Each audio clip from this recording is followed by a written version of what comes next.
একটি ভুল পদক্ষেপ আপনার ছাদ বাগানে যে কোনো আম গাছের কিন্তু বিপদ ডেকে আনতে পারে। অতিরিক্ত ছাদ বাগানে গাছের পরিচর্যার মাধ্যমে আপনি এমন কিছু খাবার প্রয়োগ করছেন যে খাবারটি গাছের জন্য অত্যন্ত ক্ষতিকর হয়ে যাচ্ছে।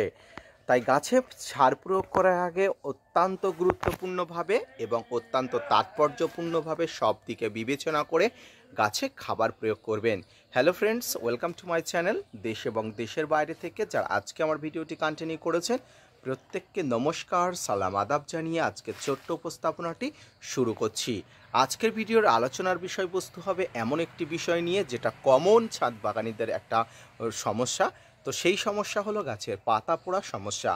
গাছের পাতা পোড়া সমস্যা কী কারণে হয় সেটি নিয়ে যেমন আলোচনা হবে, ঠিক তেমনি গাছের পাতা পোড়া সমস্যা শুরু হয়ে গেলে আপনি কীভাবে পরিচর্যা করবেন অর্থাৎ ট্রিটমেন্ট নিয়ে আলোচনা করব।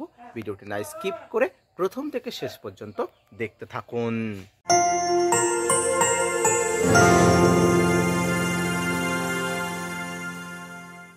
সম্মানীয় দর্শক এবং শ্রোতা বন্ধুরা, দেশ এবং দেশের বাইরে থেকে যে যেখান থেকে আজকে আমার ভিডিওটি কন্টিনিউ করেছেন প্রত্যেককে নমস্কার, সালাম, আদাব জানিয়ে আজকে ছোট্ট উপস্থাপনাটি শুরু করছি। লিফ বার্ন অর্থাৎ পাতা পোড়া গাছের বিভিন্ন সমস্যার মধ্যে একটি অন্যতম সমস্যা। গাছের রান্নাঘর বলা হয় গাছের পাতাকে, আর রান্নাঘরে যদি বাজে অবস্থা থাকে তাহলে গাছের কিন্তু খাবার উৎপন্ন কমে যায়। এক্ষেত্রে গাছের স্বাস্থ্য খারাপ হয়ে যায়, গাছের কিন্তু সঠিকভাবে খাবার পায় না। এর কারণ কি হতে পারে?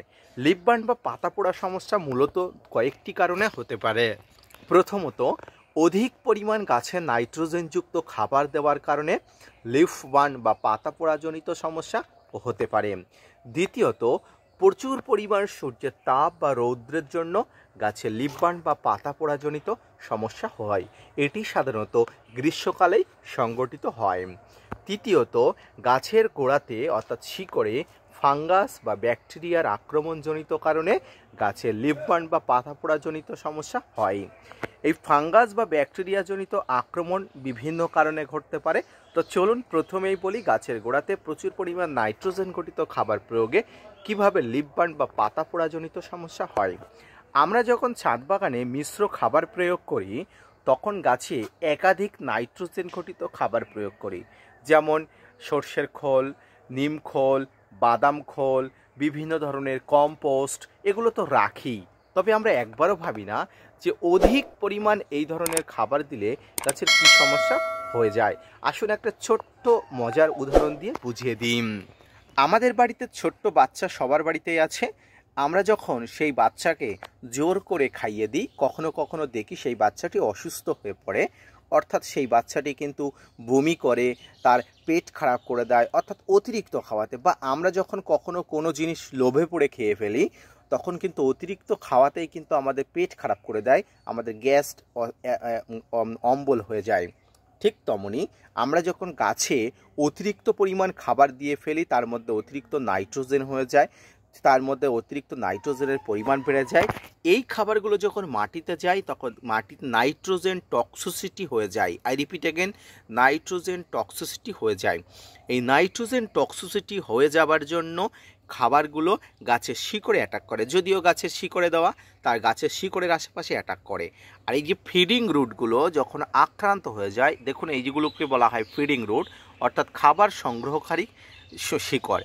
এই ফিডিং রুটগুলো যখন চারিপাশ থেকে আক্রান্ত হয়ে যায় তখন গাছে দুর্বল হয়ে পড়ে, ধীরে ধীরে গাছে লিফ বার্ন বা পাতা পোড়াজনিত সমস্যা হয়ে যায়।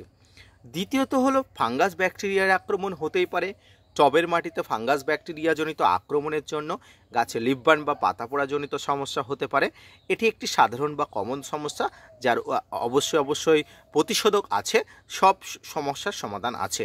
এবং সবচেয়ে তৃতীয় সমস্যা হলো গাছের বিভিন্ন ধরনের সূর্যের প্রখর তেজের জন্য যে সমস্যাটি, সেটি হলো গাছের পাতা পোড়া সমস্যা। এটি মূলত প্রচণ্ড গ্রীষ্মকালে যখন সূর্যের প্রখর তেজ দেয় সেই প্রখর তেজের সময় কিন্তু হয়ে যায়।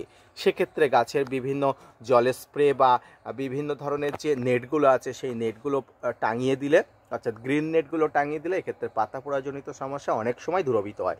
কিন্তু বাকি যে দুটি সমস্যা, ফাঙ্গাস ব্যাকটেরিয়ার আক্রমণ এবং গাছের গোড়াতে নাইট্রোজেন টক্সিসিটি, এটিকে কি করে সমাধান করবেন। আসুন এবার সমস্যার সমাধানের বলি।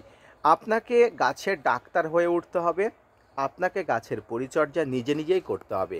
গাছের ডাক্তার এবং পরিচর্যা যখনই আপনি শিখবেন তখনই কিন্তু আপনার গাছের সমস্যার সমাধান হয়ে যাবে। এই যে গাছটি দেখতে পাচ্ছেন, এই গাছটি একটা সময় আমি দেখিয়েছিলাম, একটা পাতাও কিন্তু ভালো ছিল না।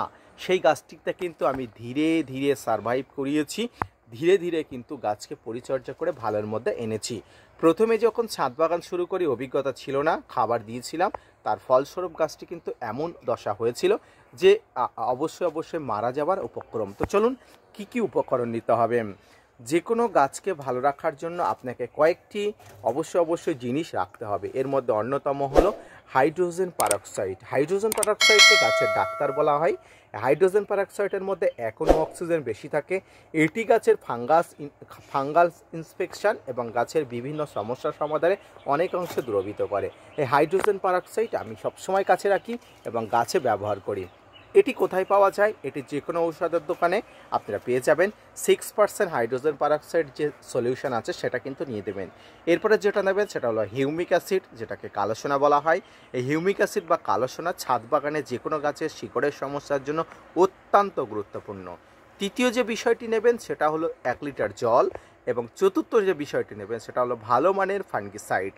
ভালো মানের ফাঙ্গিসাইড বলতে আমি এখানে ব্লাইটক্সকে বেশি প্রাধান্য দেবো, আপনারা নিয়ে নেবেন।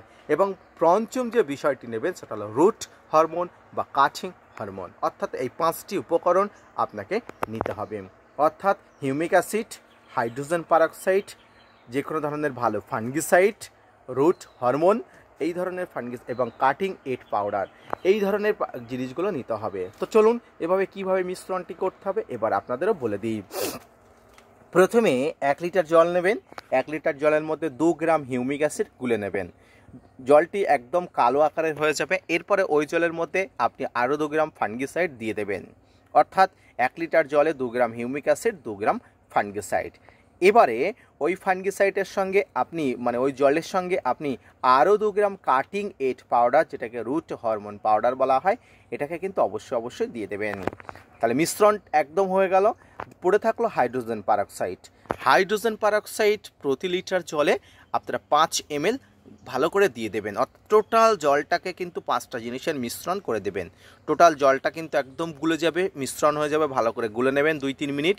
গুলে নেওয়ার পরে গাছের গোড়া, যে গাছের গোড়াটা পাতাটা পড়ছে সেই গাছের গোড়াটার মাটিটা 1-2 ইঞ্চি গোল করে তুলে নেবেন। এই গোল করে তুলে নেওয়ার পরে আপনি যে ঘন জলটা আছে, গাঢ় জলটা আছে, যে মিশ্রণটি আছে, সেই জলটি কিন্তু গাছের গোড়াতে দেবেন। সব জল দেবেন না। 1 লিটার জল মানে অনেক জল, এই জলটি দেবেন। এই জলটি কতটা দেবেন? অল্প অল্প করে দেবেন, যাতে গাছের গোড়াটা কিন্তু জলটা শুষে নিতে পারে। তবে 1 লিটার জল একদিনে দেওয়ার দরকার নেই, 2 দিন বা 3 দিন ধরে একই পদ্ধতিতে দিন। এইভাবে চক্রাকারে সার্কেল অনুযায়ী আপনাকে প্রায় 1.5 থেকে 2 মাস আপনাকে পরিচর্যা করতে হবে। জলটা আপনি প্রতিদিন দিতে পারেন, একদিন বাদে বাদে দিতে পারেন, 3 দিন বাদে বাদে দিতে পারেন। বিশ্বাস করুন, ধৈর্য না রাখলে আপনার গাছ ভালো হবে না। তাই ধৈর্য বজায় রেখে আপনার ছাদ বাগানের গাছগুলোকে পরিচর্যা করুন। এইভাবে যদি আপনি পর্যায়ক্রমিক যে কোনো গাছের গোড়ার সমস্যা বা যে কোনো গাছের ফাঙ্গাস বা ব্যাকটেরিয়ার আক্রমণ, যে কোনো গাছের নাইট্রোজেন টক্সিসিটির সমস্যা কিন্তু এই পদ্ধতি ছাড়া অন্য কোনো পদ্ধতিতে ভালো করার রাস্তা নেই। আমি আবারও জোর গলায় বলছি, এই পদ্ধতি ছাড়া অন্য কোনো পদ্ধতিতে ভালো করার রাস্তা নেই। আপনি যদি গাছকে বাঁচাতে চান, পাতা পোড়া সমস্যার সমাধান করতে চান, এই খাবারগুলো গাছের গোড়াতে অবশ্যই দিতে হবে। এইগুলো খেয়ে গাছ ধীরে ধীরে সারভাইভ করবে। এগুলো হলো গাছের মেডিসিন, সারভাইভ করবে। নতুন পাতা গজালে দেখবেন একদম সুস্থ স্বাভাবিক পাতা। পাশাপাশি গাছের সামগ্রিক গাছে আপনি একটা ফাঙ্গাসের প্রলেপ দিয়ে দেবেন। ফাঙ্গাসের প্রলেপ দেওয়া উচিত, কারণ আম গাছের এই যে সমস্যাগুলো দেখা যায়, এর জন্য নানা ধরনের সমস্যা গাছের মধ্যে চলে আসে। দেখুন আমার গাছে কিন্তু ফাঙ্গাসের একটা প্রলেপ আপনারা হালকা করে আভা দেখতে পাচ্ছেন। এবং পাশাপাশি গাছের পাতাতে আপনারা হাইড্রোজেন পারক্সাইড সপ্তাহে একবার করে স্প্রে করবেন। এইভাবে করে দেখুন, আপনার ছাদ বাগানে গাছের পাতা পোড়া সমস্যা কিন্তু নির্মূল হয়ে যাবে। সম্মানীয় দর্শক এবং শ্রোতা বন্ধুরা, আজকের ভিডিওটি অবশ্যই বোঝাতে পেরেছি। আজকের ভিডিওটি ভালো লেগেছে। আজকের ভিডিওটি যদি ভালো লেগে থাকে, যদি বোঝাতে পারি, অবশ্যই gardener tips with Kamal YouTube চ্যানেলের সঙ্গে থাকবেন। ধন্যবাদ।